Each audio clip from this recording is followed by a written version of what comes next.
salve María, llena eres de gracia, el Señor es contigo. Bendita eres entre las mujeres, bendito el fruto de tu vientre, Jesús. Santa María, Madre de Dios, ruega por nosotros pecadores, ahora y en la hora de nuestra muerte. Amén. En el nombre del Padre, y del Hijo, y del Espíritu Santo. Amén. Hemos visto que cuando Dios hace promesa de una descendencia y de una tierra y de una bendición a Abraham, está poniendo en movimiento su historia.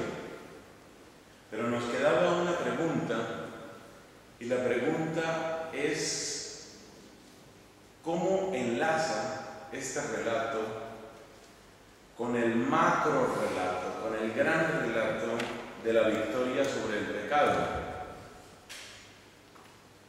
Hay una cierta relación entre el pecado y la esterilidad, pero es evidente que aquí no hay una relación inmediata. No se trata de que Sarai fuera una persona pecadora, castigada con la esterilidad, ni tampoco se trata del pecado de Abraham. Entonces está pendiente esa pregunta, y de algún modo vamos a abordarla 10 capítulos más abajo en el libro del Génesis. De todo lo que se podría contar de ese caminar de Abraham junto a Dios, que es un caminar de amigos, de todo lo que podríamos reflexionar, tomemos solamente el episodio tan conocido, tan dramático, del sacrificio de Isaac. Es el capítulo 22 del Génesis. Porque lo que vamos a encontrar es que en ese episodio hay una victoria sobre el pecado. Y tal vez esto no es evidente a primera vista, pero cuando nos situamos en el contexto más amplio del Antiguo Testamento, cuando nos situamos en esa tierra particular y en ese tiempo particular, vemos que de lo que se trata finalmente es de la victoria sobre el pecado. En efecto, esto de sacrificar los propios hijos, que a nosotros puede parecernos y debe parecernos horrendo, era prácticamente la norma en aquellos pueblos. Una norma que va a ser cambiada únicamente por el pueblo elegido, por supuesto que varias generaciones después de Abraham. Es decir, lo que se consideraba normal en aquella época era sacrificar los hijos, no porque sí, no ante cualquier circunstancia, pero en determinadas encrucijadas de la vida, lo normal, lo esperado era sacrificar al hijo.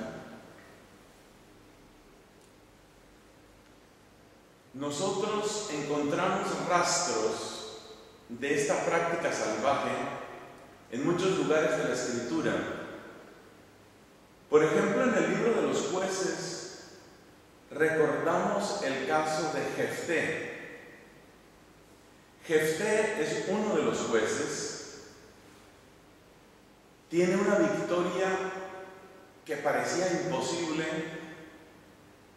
y él hace este voto al Señor: si esta batalla es mía, sacrificaré al primero que salga a recibirme. Cosa que implicaba un sacrificio humano. Resulta que para mayor desgracia, cuando Jefté vuelve a su casa, la primera persona que sale a recibirlo es su hija. Y entonces él, para cumplirle el voto que le ha hecho al Señor, pues tiene que matar a la propia hija. La hija entonces pide un tiempo para llorar su esterilidad, y eso se vuelve costumbre, se vuelve una cierta fiesta en el pueblo hebreo, en memoria de la hija de Jefté. Ahí, por ejemplo, hay un rastro de ese tipo de sacrificio. Ahí se ve que los sacrificios humanos pues estuvieron ahí cerca. Luego, si vamos al Deuteronomio, si vamos a las prescripciones del Pentateuco en general, encontramos que Dios advierte contra este tipo de sacrificios. No habrá en medio de ti quien sacrifique a su hijo o a su hija. En algunas ocasiones el sacrificio era todavía más brutal. Consistía en quemar vivo al hijo o a la hija. Y esa advertencia se le hace al pueblo hebreo porque resulta que los pueblos que habitaban en Canaán tenían eso como práctica común. Y aquí es donde uno se pregunta, ¿de dónde sale semejante absurdo? Pues ese absurdo sale de la idea de que el culto a Dios o a los dioses es una especie de intercambio, una especie de comercio. Se supone, dentro de esa lógica, que para lograr algo de Dios hay que darle algo a Dios. Fíjate que algo de eso subsiste en la idea misma de hacerle un voto a Dios. Luego vendrá otra interpretación, que es la interpretación cristiana. Pero en estos orígenes, en estos tiempos tan primitivos a los que nos estamos refiriendo, en este contexto cultural, lo que se entiende es que para lograr algo de Dios hay que darle algo a Dios. Y por consiguiente, debe haber una proporción entre lo que se quiere obtener y lo que hay que dar. Esa mentalidad va a cambiar radicalmente en el pueblo de Israel cuando los israelitas se den cuenta que Dios no necesita sacrificios. Incluso rechaza muchos sacrificios. En el Salmo del Arrepentimiento, en el Salmo 51, vemos que el rey David dice que Dios no quiere sacrificios ni holocaustos, y dice: mi sacrificio es un espíritu contrito. Y en la carta a los hebreos se recuerda ese otro salmo que dice: no quisiste sacrificios ni ofrendas, por eso digo, aquí estoy para cumplir tu voluntad. En donde se ve que a través del ministerio de los profetas, el pueblo elegido aprendió que el culto no era una compraventa, no era un intercambio, pero eso lo aprendieron ellos con el tiempo. Aquí estamos hablando de Abraham, que es mucho antes de todo eso. Lo que ellos aprendieron fue que a Dios no se le compra, pero la idea de la compra era la que estaba en todos estos pueblos de Canaán. Hay que ofrecerle algo a Dios para convencer a Dios. Entonces ya uno puede imaginarse que cuando la religión se ve como un comercio, cuanto más quiero lograr de Dios, entonces más tengo que darle. Y por eso tiene que darse como una especie de escala. ¿Qué es lo más fácil de dar? Por ejemplo, algunos frutos de la cosecha. Ya dar un animal del rebaño, bueno, ya es un poco más. Hacer un gran holocausto, como ese holocausto gigantesco que hizo Salomón en la consagración del templo, que no sé cuántos toros, que no sé cuántas ovejas, ese profuso derramamiento de sangre y sobre todo el quemar a la víctima, es una manera de entregarla completamente a Dios. Porque aquí también hay que hacer esa aclaración. Resulta que, para no entrar en demasiado detalle, los hebreos tuvieron en una época los sacrificios que llamaban sacrificios de comunión, pero también tenían los holocaustos. Y en el holocausto, como lo indica la palabra, esa raíz griega holos quiere decir la totalidad.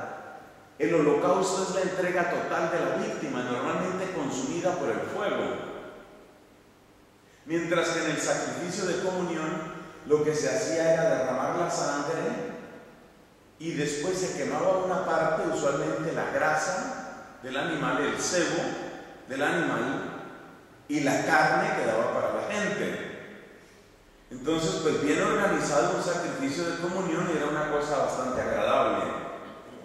¿Por qué? Así también lo describe el libro del Deuteronomio. Ofrecerás el sacrificio y entonces hay unas tajadas amplias que quedan para el sacerdote, que tiene que alimentarse bien. Fíjate cómo hay sabiduría en la Biblia. Y luego hay que darle alimento a la gente. Entonces el acto de religión se convierte casi en un asado que la gente comparte, y así lo dice el Deuteronomio. Y te alegrarás tú y tu familia y tu siervo, incluso el extranjero que vive en tu tierra. Todos son invitados a la alegría en ese asado. Pero el sacrificio más perfecto era el holocausto, la entrega total de la víctima. O sea, imagínate lo que es tomar del rebaño una cría que se ha cuidado con esmero, que se ha cebado, y ver que simplemente se consume por completo en el fuego. No se le aprovecha nada, ni huesos, ni cuero, ni grasa, ni carne, ni nada. Todo queda consumido. Entonces el holocausto ya valía más. Y si no es el holocausto, sino que es, por ejemplo, herirse uno, hay una cantidad de religiones en las que es parte del culto sacarse sangre. Un rastro de esto tenemos cuando el profeta Elías contiende con los profetas de Baal. Y había momentos en que se sacaban tanta sangre que tú sabes que cuando una persona pierde demasiada sangre queda en un estado casi de inconsciencia, se marea porque se baja demasiado la presión arterial. Y en ese estado de inconsciencia, en esa especie de mareo, la gente tenía una sensación parecida a la de un éxtasis, y consideraban ellos que a través de esa sensación, a través de ese mareo, que es un poco como jugar con la muerte, ¿no? A través de ese mareo entraban en contacto con una esfera cósmica más alta, una especie de mundo celestial. Entonces, pues para que Dios vea que soy capaz de cualquier cosa por Él, entonces le saco sangre. Y chorreaban sangre, ¿de qué manera? Como se ve en el relato de el profeta Elías. Ese es otro tipo de sacrificio más avanzado. Los grupos satánicos que lamentablemente existen todavía en nuestra época piden esa clase de sacrificios. En Italia y en otros países se han dado casos también. En Colombia va aumentando el satanismo, y para consagrarse como servidores o incluso como sacerdotes del demonio, una de las cosas que tienen que hacer estas personas es sacrificios de animales. Tienen que mutilarse. Muchos de ellos tienen como prueba máxima de su ordenación o de su graduación, o como se le quiera llamar, como sacerdotes, cortarse un dedo delante de la gente. Entonces se reúnen y aquí me voy a cortar un dedo para que ustedes se den cuenta que esto va en serio. Entonces se mutilan. Pero todavía es posible que haya una necesidad más grande. Y esa necesidad más grande requiere un sacrificio mayor. En este país donde yo estaba, en Irlanda, antiguamente estaban los celtas. Por eso se habla del tigre celta, cuando la economía irlandesa estaba a su tope, estaba muy bien. Ahora entiendo que no está tan bien. Han sido afectados por todos en esta crisis financiera. Bueno, los celtas tenían sus propios sacerdotes. Yo no conozco demasiados detalles culturales y puedo equivocarme en los nombres, pero entiendo que esa casta sacerdotal de los celtas eran los druidas. Y los druidas ofrecían sacrificios humanos. Algunas veces eran sacrificios obligados, forzados, y otras veces eran sacrificios voluntarios. Y se sabe cómo se realizaban estos sacrificios porque algunos de esos cadáveres se han preservado. Resulta que en un ambiente cenagoso, frío, con muy poco oxígeno, los cuerpos se momifican fácilmente. Es esa clase de clima y esa clase de ecosistema que a veces se llama tundra.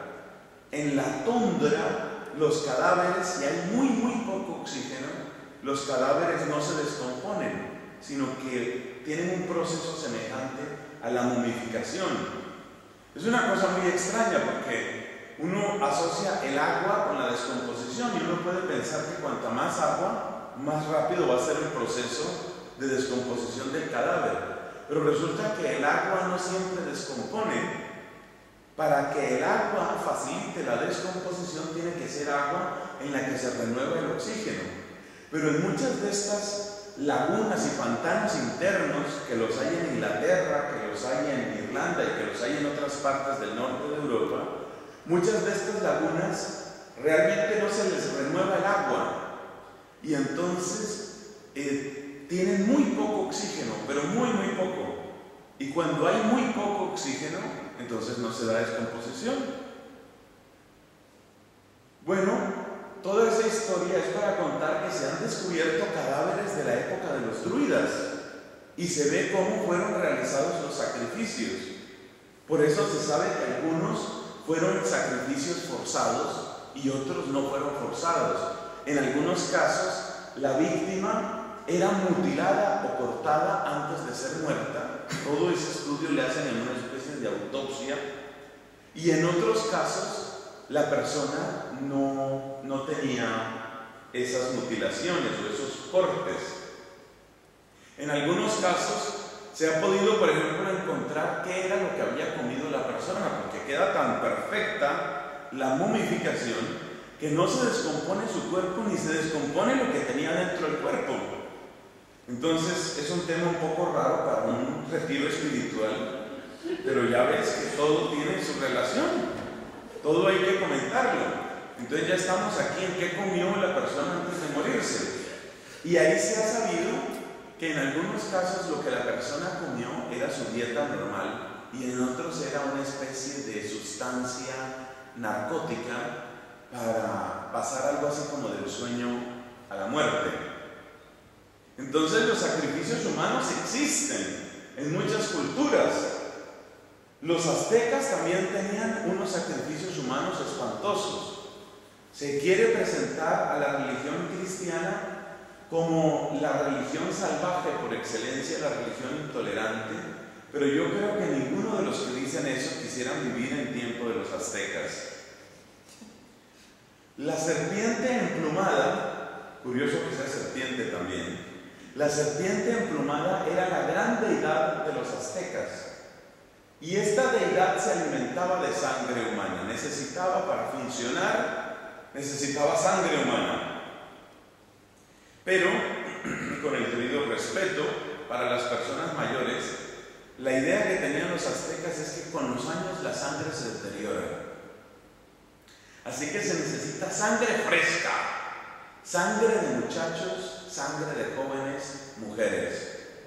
Entonces la práctica de los aztecas era menos elaborada que la práctica de los druidas en Irlanda. La práctica azteca era realmente la de un matarife. El ideal de un sacerdote, ¿cómo era el sacerdote azteca? Y esto se sabe porque en esas famosas pirámides que asociamos con Moctezuma y con todos estos palacios y el complejo arquitectónico que dejaron los aztecas, ahí se tiene toda la construcción, entonces se sabe cómo funcionaba el asunto. El asunto es realmente impresionante. Para quienes no deseen escucharlo, pues entonces taparse oídos los próximos 2 minutos. ¿Qué es lo que tenía que hacer el sacerdote?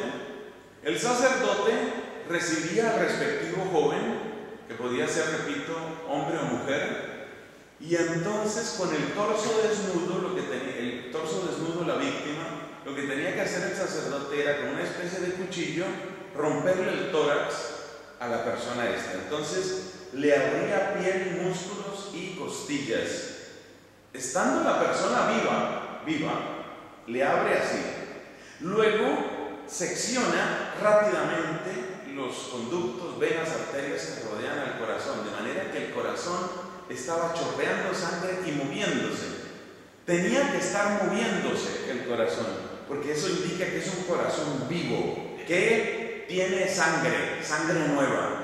Ese corazón así vivo se tiraba desde la cima de la pirámide y caía hasta el fondo, donde se supone que había una especie de altar, probablemente con fuego. Así se alimentaba la serpiente emplumada de los aztecas. Así que para todos esos que tienen la idea de que el mundo indígena era un mundo maravilloso, era un mundo pacífico, era un paraíso de gente que solo sabía de mansedumbre y de cuidar la naturaleza y vivir en armonía con el cosmos, pues ya ves, eso tiene sus excepciones. En Colombia todavía tenemos algunas tribus indígenas, son poco numerosas, y la verdad es que históricamente han sido muy maltratadas, especialmente desde que España salió de la escena. Porque hay que saber que España, por supuesto que cometió muchísimos abusos contra los indígenas, con la famosa institución de la encomienda y con la mita y este tipo de cosas. Se explotaba de manera salvaje a los indígenas. Pero una vez que España salió de la escena, por obra básicamente de los grupos masónicos y librepensadores, los que promovieron la independencia, aprovechando la debilidad de la corona en esa época, comienzos del siglo XIX aquí, por el tema de Napoleón, es que todo está conectado. Entonces, cuando estos grupos toman el gobierno, toman el poder en sus manos, de lo primero que hacen es suspender toda atención a los indígenas. O sea que a los indígenas, por lo menos en mi país, no les fue muy bien en tiempo de los españoles, pero les fue varias veces peor después de que se fueron los españoles. A algunos se les dejó, digamos, tranquilos, pero otros fueron radicalmente desatendidos, explotados, y el avance de una colonización sin entrañas, pues dejó sin tierras y a veces sin posibilidad de sobrevivencia a algunas de estas tribus. Pero quedan algunas, y por supuesto que actualmente las leyes colombianas proveen el debido respeto para estos grupos indígenas y garantizan la participación de ellos en los cuerpos legislativos. Esta vez la historia es para contarles que estamos hablando del siglo XXI.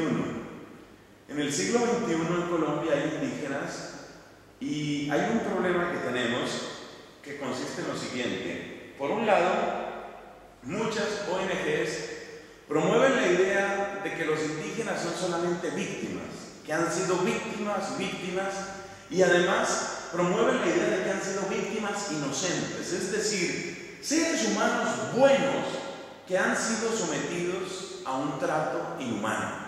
Esa es la idea que venden las ONGs. Hay mucho de verdad en eso, porque repito, los maltratos se presentaron durante el dominio español y después. Y también es cierto que tienen valores muy grandes muchos de ellos, pero no todos son valores. Por ejemplo, ellos tienen también sacrificios humanos.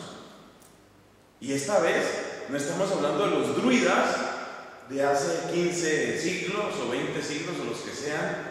ni estamos hablando de los aztecas de hace 6 o 7 siglos, estamos hablando del siglo XXI. Esos también tienen sacrificios humanos. Y lo interesante es que estas ONGs se pronuncian en cuanto a los abusos de los blancos, vamos a decir, pero muy poco o nada se pronuncian en cuanto a los abusos de los mismos indígenas que hacen sus sacrificios. Por ejemplo, hay una tribu que me parece a mí que es la tribu, esto habrá que verificarlo y quizás corregirlo, pero estoy bastante seguro que es la tribu cuyo nombre se escribe comilla, sencilla, W-A, como Uva. Ese es el nombre de esa tribu. Bueno, esa tribu ha sido ha estado muy presente en las noticias porque su territorio ha querido ser utilizado, por ejemplo, para explotación petrolífera y bueno, por otras cosas. Pero entre los Uvas, una costumbre que hay es que si una mamá da a luz gemelos, hijos idénticos, uno de los dos tiene que morir. Porque se supone que cuando salen 2 hijos iguales, o cuando salen, no sé si se trata incluso del caso de nacidos al tiempo pero no idénticos, que en Colombia solemos llamarlos mellizos. Allá se suele distinguir entre mellizo y gemelo, ¿no? Supongo que es lo mismo aquí. Entonces, no sé si es únicamente para los gemelos o también para el caso de los mellizos, pero el hecho es que si nace más de una criatura en un parto, ahí hay algo demoníaco. Y como conclusión, hay que matarlos, no sé si a todos o a algunos de ellos. Sacrificios humanos. Pero por supuesto, el sacrificio humano por excelencia que tiene nuestra cultura es el aborto. Y la crueldad del aborto no se queda corta frente a nada de lo que hemos dicho. Yo personalmente he sido sencillamente incapaz de ver completo ninguno de los videos sobre el aborto. No lo aguanto, es que no puedo. Esos videos que muestran cómo se realiza un aborto. Entonces, esos también son sacrificios humanos. Son sacrificios para preservar ¿qué? Bueno, para preservar el buen nombre, o para preservar la comodidad, o para preservar la carrera, es decir, la profesión, o para preservar el dinero, lo que tú quieras. Ponlo en el altar que quieras, se trata de sacrificios humanos. Y repito, sacrificios que no carecen de la crueldad que encontramos en Canaán, o que encontramos en la Irlanda antigua, o que encontramos en el México de hace 5 o 6 siglos, o que encontramos entre los Uvas del siglo XXI. O sea que esto de los sacrificios humanos no es tanto de que nos escandalicemos y ¡ay! ¿Cómo fue a suceder? Pues es que eso era la norma. Es que la norma era esa. La norma era que había que hacer sacrificios, y si se trataba de una empresa especialmente ardua, pues se necesitaba un sacrificio especialmente arduo. ¿En qué ocasiones los habitantes de Canaán solían realizar sacrificios humanos? Sobre todo en 2 ocasiones: en las batallas y en la fundación de las ciudades. En las batallas, ¿por qué? Pues se entiende, ¿no? Es demasiado lo que está en juego. El resultado de una batalla, o el problema con una batalla, con una guerra, no es simplemente perder la guerra, es lo que sigue después. Porque lo que sigue después de perder la guerra es la muerte de la casa real de aquel que perdió.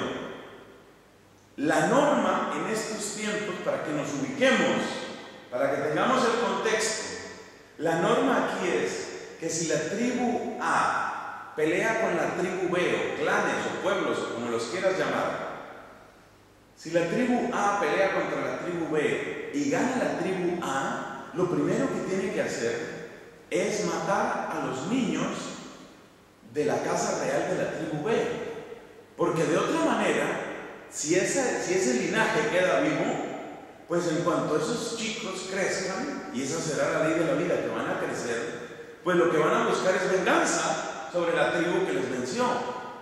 Entonces, la norma era, lo primero es matar a los niños, los hombres para esclavos y las mujeres para que sean violadas o para que sean tomadas como esposas. Entonces, realmente no podemos imaginarnos lo que significa esa angustia en una batalla. Bueno, la guerra siempre ha sido inhumana, siempre ha sido salvaje, pero especialmente en estos tiempos, porque digamos que se supone, eso no es que se cumpla mucho, pero se supone que en nuestra época hay algo que se llama una Convención de Ginebra, y se supone que hay acuerdos internacionales sobre el tratamiento de los prisioneros, y se supone que eso pone unos ciertos límites a la barbarie, pero eso es ahora, en esta época. ¿Qué Ginebra ni qué no Ginebra? Aquí no hay nada. Aquí el que pierde se convierte en un juguete de la crueldad del que lo ha vencido. El que pierde se convierte en el esclavo. Y para que nos hagamos una idea de lo que es un esclavo en esta época, pensemos que incluso en el Imperio Romano se consideraba al paterfamilias, al dueño de casa, se le tenía por dueño absoluto de la vida de sus esclavos, de manera que ningún legislador, ningún juez, que ellos lo llamaban cuestos, ningún juez, ningún senador, nadie puede meterse en los asuntos internos del paterfamilias. Y si el padre de familias y el dueño de casa decide que determinado esclavo ha colmado la medida de su ineptitud y decide torturarlo hasta matarlo, pues el imperio no se mete en eso. Si tú torturas a tu esclavo y lo matas, simplemente lo que haces es perder tu inversión, perdiste tu plata, así de sencillo. Ese es el mundo en el que vive esta gente.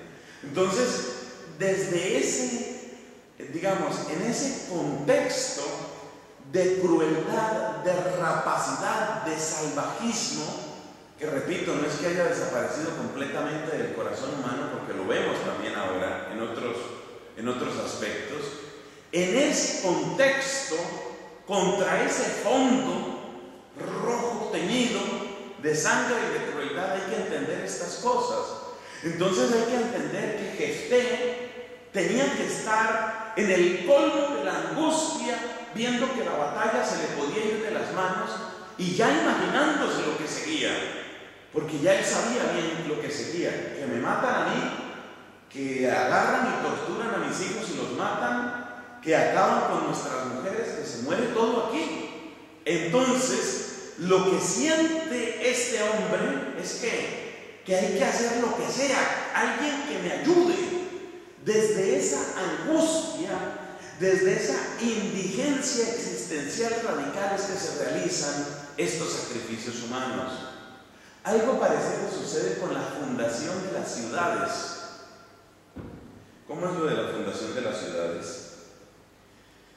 Pues nosotros tenemos bastantes recursos, bastantes recursos hoy para estudiar cómo funciona el tema, por ejemplo, del agua, o cómo funcionan las estaciones. Tenemos estudios de climas y sobre todo tenemos una cierta organización política.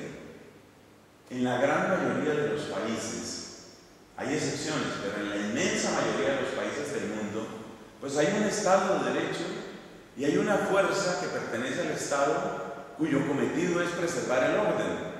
Entonces existe una guardia civil o policía, o bueno, tendrá distintos nombres, lo que sea, cuyo papel es preservar la integridad de las personas y sus derechos fundamentales.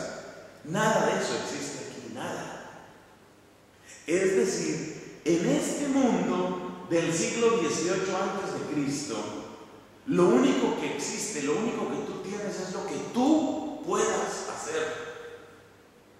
Y una cosa muy interesante, cuando uno revisa en el libro del Génesis, en lo que se suele llamar el ciclo de Abraham, es decir, los capítulos que se refieren a Abraham, entonces una cosa que es interesante, que uno suele saltársela, es que Abraham fue también un general. Abraham también tenía que ser, es que tenían que funcionar para todo, para la guerra y para la paz. Entonces tú miras, por ejemplo, el capítulo 14, tiene ahí una cantidad de nombres extraños y ahí aparece Abraham liderando la pelea, y por eso Abraham entra en relación con Melquisedec. Melquisedec, rey de Salem, es el que recibe el diezmo de Abraham. ¿Y por qué Abraham tiene un diezmo para dar? Porque Abraham estaba en batalla. O sea que todos estos personajes les tocaba hacer de todo. Tenían que ser legisladores, tenían que ser generales en la batalla, tenían que proveer de justicia en el campamento, y en sus ratos libres tenían que engendrar hijos también, porque si no queda descendencia no queda nada. Entonces realmente a los patriarcas les tocaba hacer de todo. Nosotros no nos preocupamos de eso, nosotros le tenemos entregada nuestra seguridad personal, la seguridad de nuestras personas y propiedades, mayormente se la tenemos entregada al Estado. Entonces, pues nosotros, bueno, no sé cómo sea este convento, pero ya hace rato que en los conventos no hay arcabuces, por ejemplo. No, porque en otro tiempo pues se tenía que tener armas, los conventos tenían armas. A mí me dijeron cuando fui a tomar posesión de mi oficio de prior allá en Chiquinquirá, a mí me contaron que hasta hace unos años, que no son muchos, el prior recibía dentro de su dotación una pistolota. Entonces, pues yo he debido venir aquí con mi pistolota para que ustedes vean que soy un prior en toda regla, y ya tengo mis armas. Cuando por primera vez los frailes le hablaron a San Francisco de Asís de aceptar una donación, ya se ve que luego le aceptaron bastantes donaciones, o aceptaron bastantes en nombre de San Francisco, pero al puro principio, estando vivo el santo, querían persuadir a Francisco de que aceptara una herencia, que así es como empiezan a recibir sus bienes las comunidades mendicantes, a través de herencias. Entonces le dicen a Francisco: mira que se murió, ¿te acuerdas la viuda esa que siempre te pedía consejo y que no sé qué, y que nunca se curaba de lo suyo y que había que hacerle oración de liberación cada 8 días? Sí, me acuerdo. Bueno, esa se murió. En gratitud con los frailes ha dejado tal territorio. Entonces, bueno, a ver cómo disponemos de eso. Francisco dijo: no quiero aceptarlo.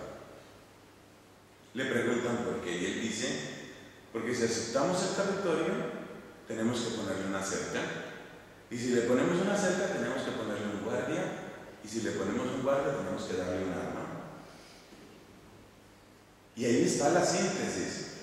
Nosotros, pues, en el fondo estamos en lo mismo, porque lo único que hemos hecho es encomendarle a terceros el tema del arma. Esos terceros son ¿cuáles? Guardia civil, policía, lo que sea. Esos son los que tienen el arma, pero se necesitan las armas.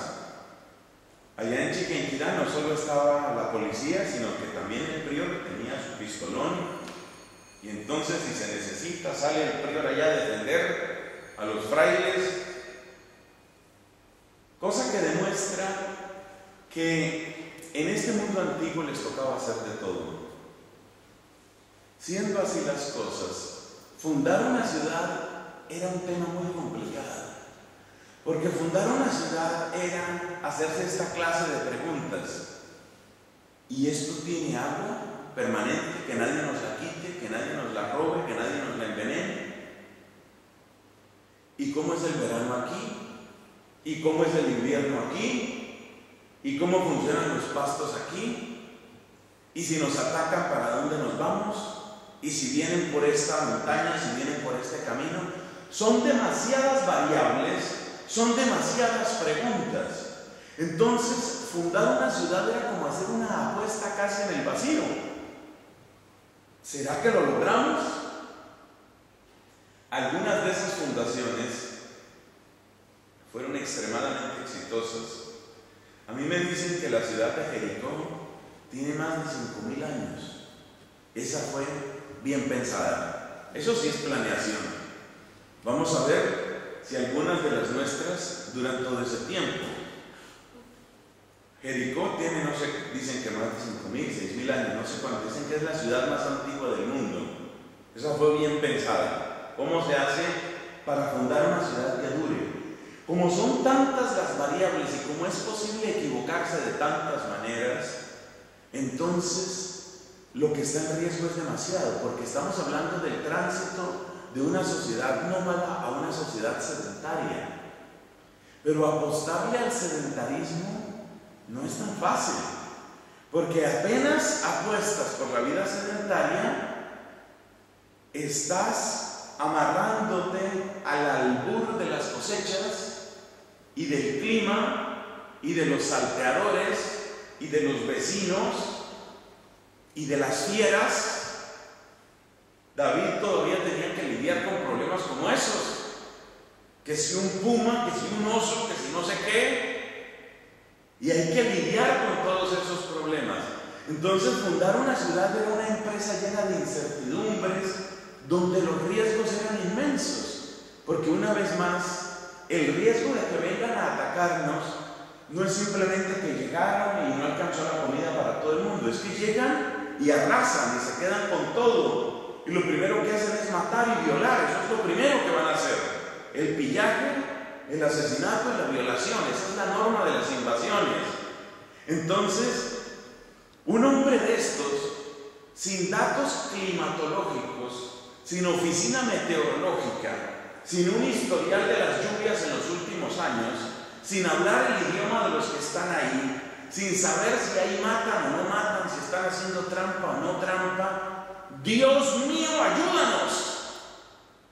Es una empresa extremadamente riesgosa, es un empeño muy difícil. Entonces hay que hacer propicios a los dioses. Esta gente no llegaba al extremo de la soberbia, de creer que por sí mismos se podían defender. Del mundo antiguo, según dicen algunos historiadores, la única ciudad que consideraba que podía defenderse por sí misma, incluso sin murallas, era Esparta. Los espartanos sí que creían que ellos podían hacerle frente a cualquier enemigo, pero no se nos olvide cuál era la mentalidad de Esparta. Esparta era esencialmente un cuartel con permiso de reproducción. Eso no era otra cosa. En Esparta no se vivía para otra cosa que no fuera la guerra. Y por eso era deber de las mamás, para seguir hablando de sacrificios humanos, era deber de las mamás matar a los bebés que acababan de parir si veían que tenían un defecto físico.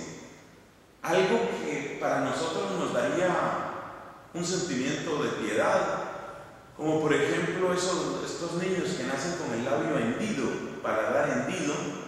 Pues si la mamá ve que su bebé nace con el paladar hendido, de una vez hay que deshacerse de él. Así funcionaba Esparta. Bueno, con la excepción de Esparta, estas ciudades y poblaciones del mundo antiguo lo tenían perfectamente claro. La empresa de defendernos y de tener éxito nos rebasa. Esto es demasiado. Necesitamos el auxilio de los dioses y a los dioses hay que comprarlos. Y como se trata de algo de tanto precio, porque se trata del bien y la paz y la prosperidad y la seguridad y la felicidad aquí, en esta población que estamos haciendo, entonces hay que dar algo de muchísimo precio. Y por eso muchos de estos fundadores, según nos cuenta en varios lugares la Escritura, muchos de los que iniciaron esas ciudades, lo que hacían era una pira y entonces quemaban vivo al hijo, como holocausto a los dioses. En esa época era muy peligroso ser hijo, sobre todo el mayor. Era una profesión muy riesgosa. Tú sé cualquier otra cosa menos hijo. Porque ser hijo era muy peligroso. Muy peligroso. Algunos hijos pues se sentían realmente tensos. Llegar a una cierta edad era complicado porque entonces quiere decir estoy madurito. Madurito para el sacrificio. En otras ocasiones, la cosa era con otro tipo de crueldad, enterrarlo vivo, y ahí encima se echaban los cimientos de la ciudad. O si no, con un poquito de misericordia, degollar al propio hijo, tirarlo a la fosa, y ahí se echan las piedras de la primera ciudad. Así se edifica una ciudad. Eso tenía varios propósitos. Tenía un propósito religioso, que era comprar a Dios o a los dioses. Era decirle al Dios: mira que estoy dando lo que más me duele, así que ya sabes tú cómo tienes que tratarme, porque mira lo que yo estoy poniendo en el asador, literalmente. Mira lo que estoy poniendo en el asador, así que hazme el favor, tú también tienes que comprometerte. Pero además tenía un valor de ejemplo, porque el que tenía que realizar ese sacrificio no era cualquier mandomedio. El que tenía que hacer el sacrificio era el que tenía todo el poder, es decir, el jefe. En este caso, Abraham. Ahí se entiende. Es Abraham el que tiene que hacer el sacrificio. Y fíjate el lenguaje que le da Dios: toma a tu hijo, a tu único, al que amas, a Isaac, vete al país de Moria y ofrécelo allí en holocausto. Ofrenda perfecta, ofrécelo en holocausto. Bueno, ya hemos hecho bastante descripción de por qué existían los sacrificios humanos, cómo se han dado en varios países similares. Y ahora nos quedan dos preguntas. La primera pregunta es: ¿por qué Dios, que es el Dios bueno, va a pedir esto? Que la gente de otras culturas o de otros cultos resultara haciendo esas cosas, se entiende. Pero ¿por qué el Dios bueno va a pedir esto? Segundo punto: ¿qué tiene que ver esto con la victoria sobre el pecado? Vamos a examinar esos dos puntos y ese será como la conclusión de nuestra reflexión en este tema escabroso, macabro y sangriento. Bueno, ante todo, yo creo que lo que demuestra esta historia es que escuchar a Dios, acuérdate que el tema es la amistad, el silencio y la palabra, ¿no? La palabra de Dios no es un dictado. La palabra de Dios no es Dios gerente diciéndole al hombre, secretario, como en esas oficinas donde pichan un botón y entonces le dice: mira, sácame la carpeta de no sé qué. No es un dictado. La revelación, la palabra de Dios no es un dictado.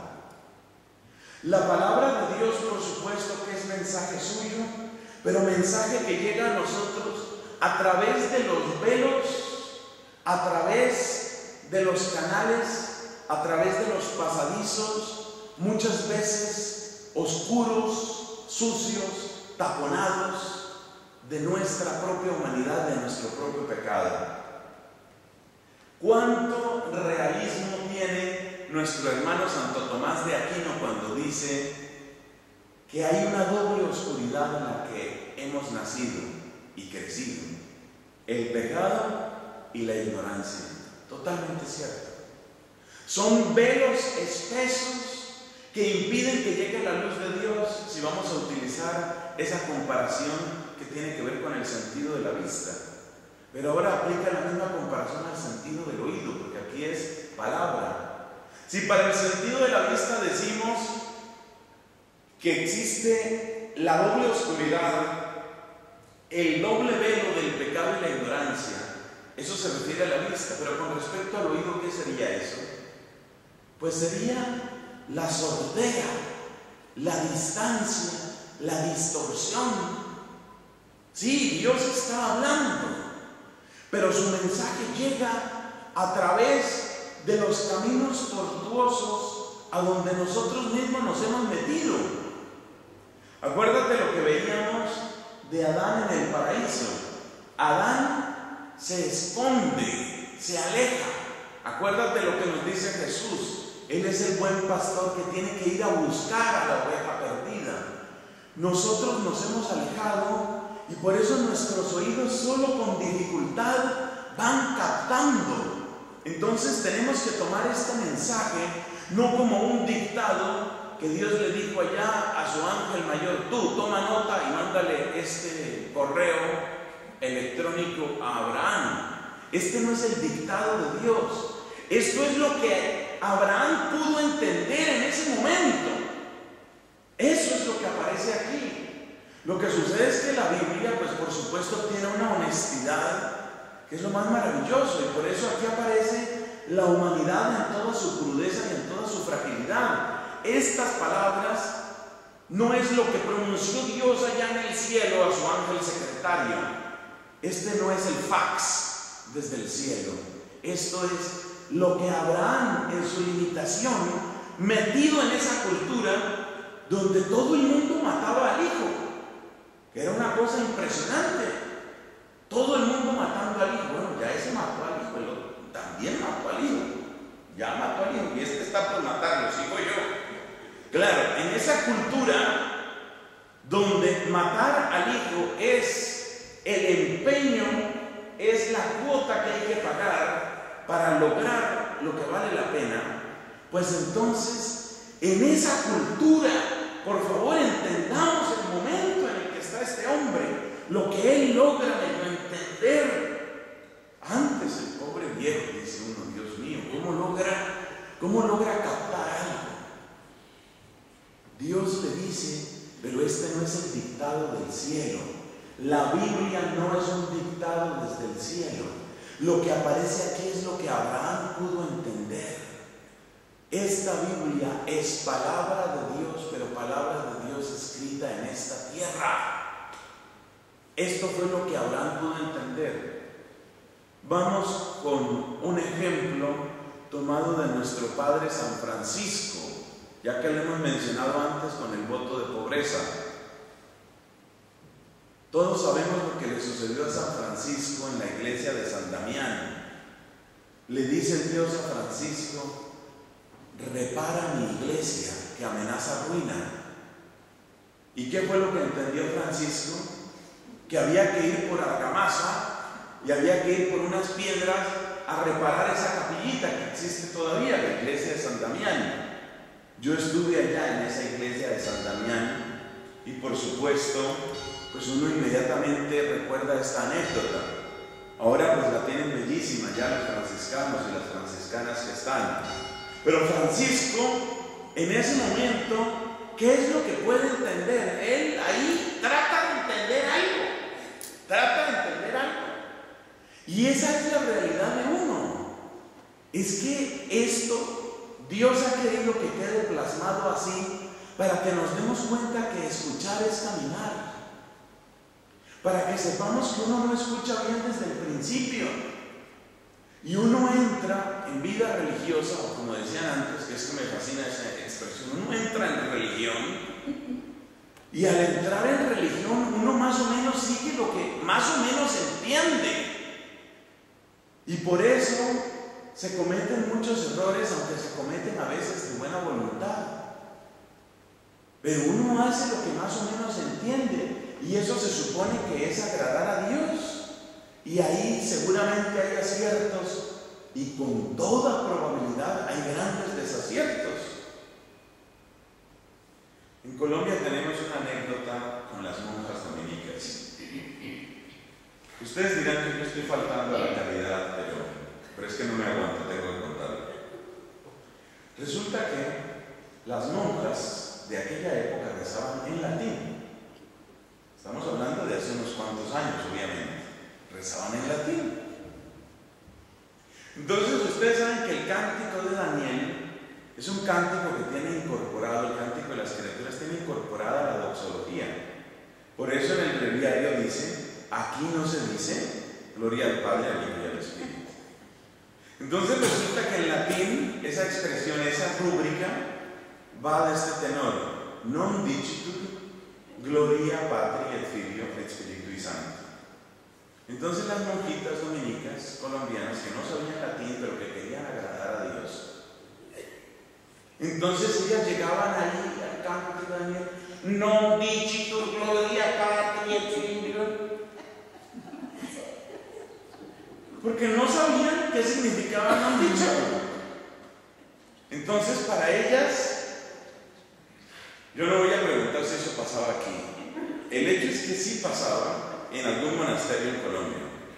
Non dicitur gloria patri.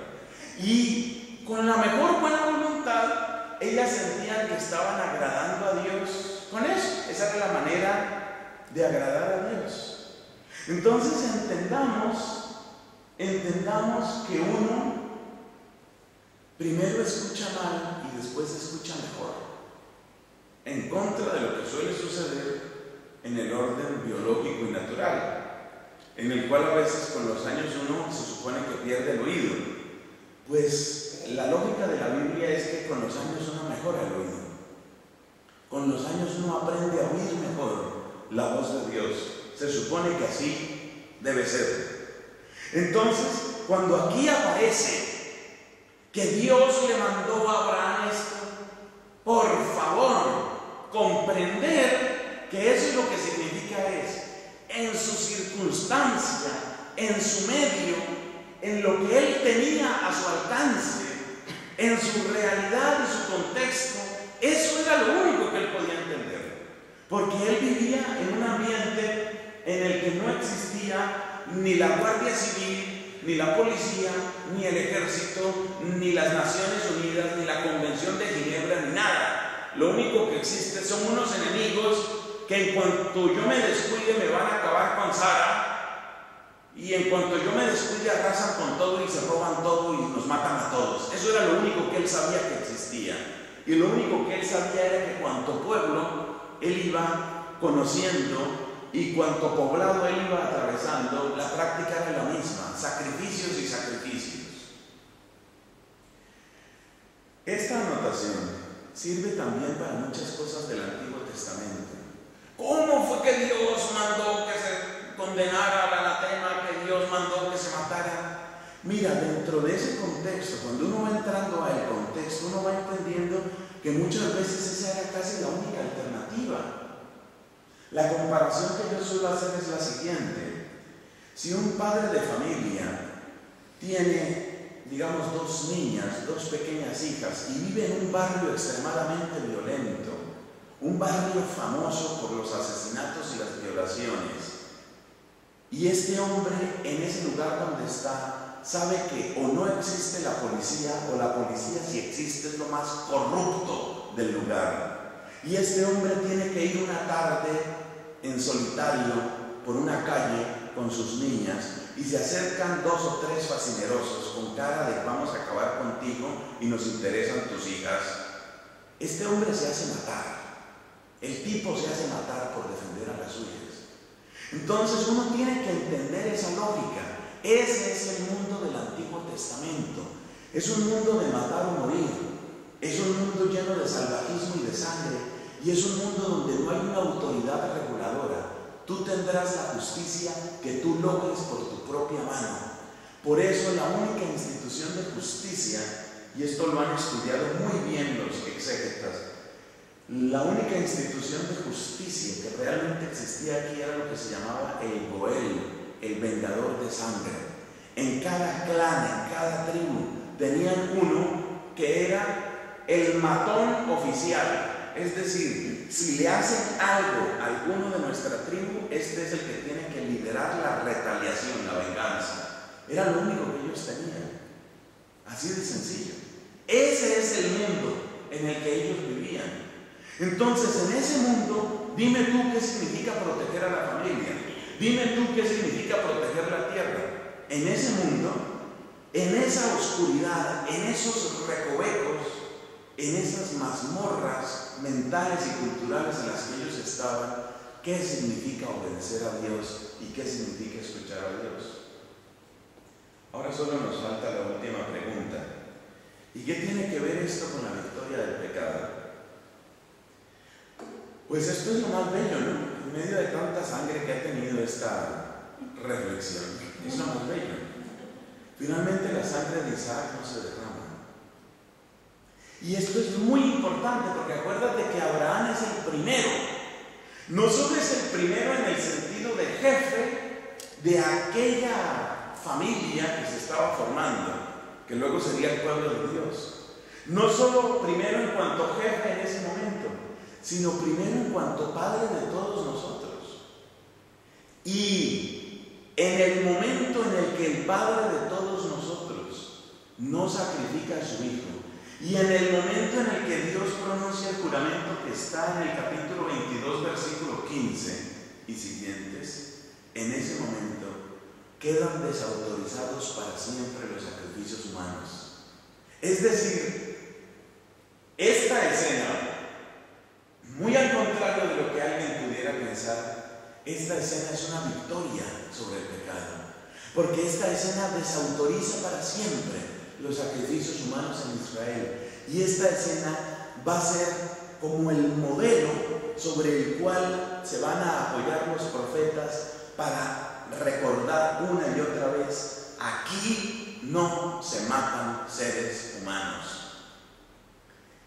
El juramento de 22:15, Génesis 22:15 dice así: el ángel de Yahvé llamó a Abraham por segunda vez desde el cielo y le dijo: por mí mismo juro, oráculo de Yahvé, que por haber hecho esto, por no haberme negado tu hijo, tu único, yo te colmaré de bendiciones y acrecentaré muchísimo tu descendencia, como las estrellas del cielo, como las arenas de la playa. Es la confirmación de la bendición sin sacrificio humano. Es decir, aquí queda derrotada esa idea, que era la idea que prevalecía en todos estos pueblos, y aquí queda clara sobre todo una cosa, y es: Dios no se alimenta de hombres. La serpiente emplumada de los aztecas se alimenta de hombres y mujeres, se alimenta de sangre humana. Dios no extrae la vida, Dios da la vida. Dios no necesita el crimen, lo perdona, lo sana, lo restaura al que lo ha cometido. Entonces, aunque es todavía un modo muy velado, ya es un anuncio de victoria. Aunque está envuelto en un ropaje cultural tan extraño para nuestros ojos, ya es un anuncio de amor y de salvación. Que este ejemplo nos mueva a nosotros yo digo dos cosas. Primero, a comprender un poco qué significan estos lenguajes de la Biblia, porque hay personas que innecesariamente se apartan del Antiguo Testamento solo por el ropaje ese cultural tan extraño que tiene. Y en segundo lugar, que esto sea una invitación para que nosotros también sepamos tener la debida paciencia al oír la voz de Dios, sabiendo que su lenguaje es claro, pero nuestros oídos distantes y nuestra capacidad auditiva distorsionada, y hay demasiados velos que nos separan de ese querer divino. Pero aquel que quiere servir, aquel que quiere hacer alianza, aquel que quiere caminar en amistad con Dios, siempre recibirá de Dios la suficiente luz para superar incluso lo que era la norma en ese tiempo o en el propio tiempo. Al obrar como obró, Abraham fue más allá de lo que era el estándar de su tiempo. Al obrar como obró, Abraham superó lo que era considerado normal. Que nosotros también, oyendo la voz de Dios, vayamos más allá de lo que se considera común y normal en nuestra época. Gloria al Padre, y al Hijo, y al Espíritu Santo,